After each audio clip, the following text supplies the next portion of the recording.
as you are interacting with others, entering into co-creation or agreements, the process is more complicated because there are more of you involved.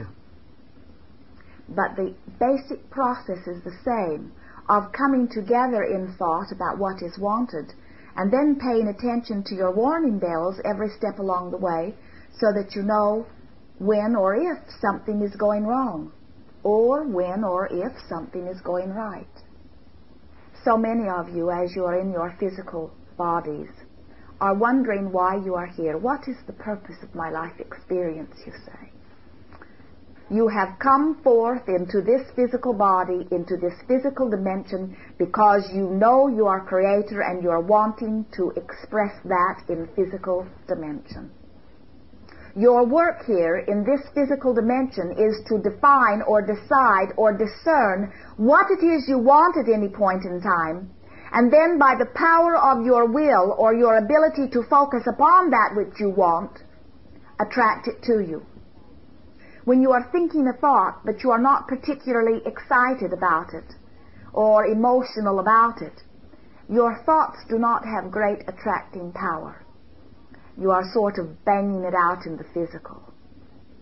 But when you give thought that brings forth great emotion, now you have accessed the power of the universe. When you are explicit in your thought, then the emotion comes forth. And so your work is to sift through the data of your environment until you are clear about what you want. That is as simply as we can state it. And so your work from our perspective is to look around, attracting data, and then go to a sort of workshop where you merge the data into your picture of your life experience.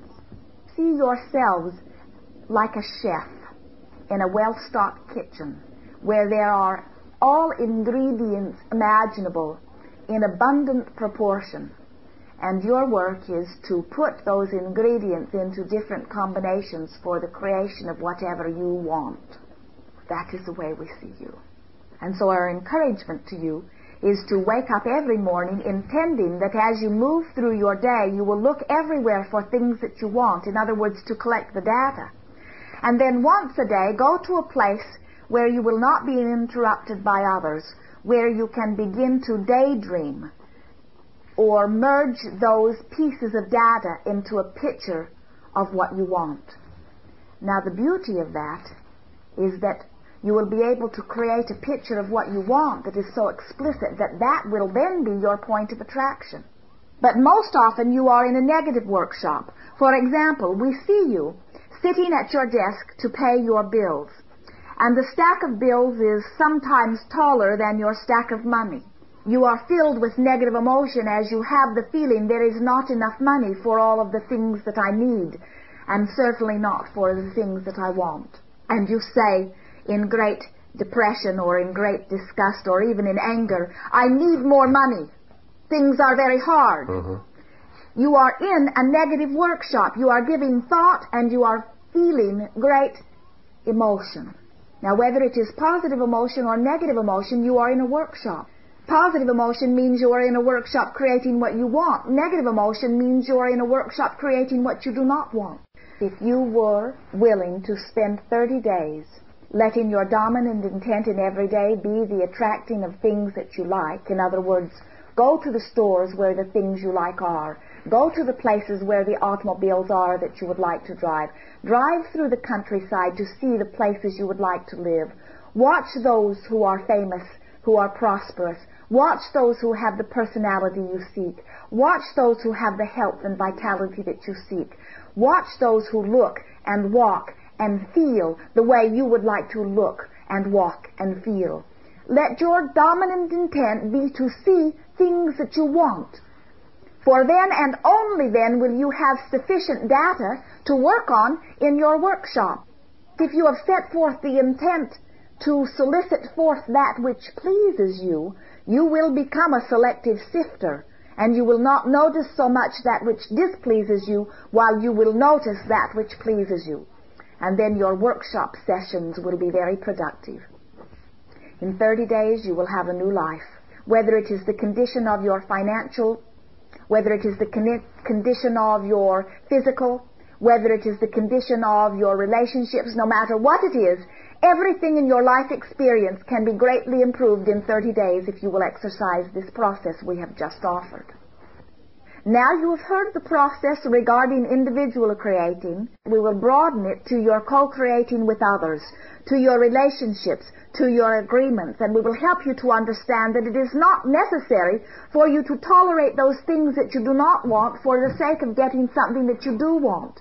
If you have spent sufficient time in your workshop, you will attract all things that are in harmony with your current wanting. For most, interacting with others in harmony means getting them to do what you want them to do. It seems that that is the mindset of much of your world, wanting to get the others to think like or be like or do like they would prefer doing. And as that is your intent, whether it is in individual creating or whether it is in the organization of your world, you will find yourself not being successful with it, for it defies law. You are not here to get others to be or do or have what you do. There is not one thing that is right while all other things are wrong. We come forth to offer you assistance in understanding the laws that you may effectively create whatever it is that you are wanting. But it is important as you are entering into this business of co-creating to understand how it works best. As in the relationship of two who are coming together in marriage. If one believes that agreement is to get the other one to agree with what he wants to do, it is possible that he may be able to find someone who wants harmony so much that the other is willing to go along with whatever the dominant one wants. But that falls far short from our idea of agreement or co-creating. It is not simply being so strong that the other succumbs. Agreeing or relationships, from our perspective, are literally co-creating. Unless you have been able to visualize it clearly in your mind first, it will not be part of your experience, and so it is with co-creating. The individuals involved must be able to visualize the relationship, and through continuing communication, they will help one another to see what they individually see. But the real co-creating begins when all members of the agreement come together to discuss or literally form through images and words their picture of what they are wanting this agreement, this partnership, this relationship, this co-creating to be. All who are involved must participate.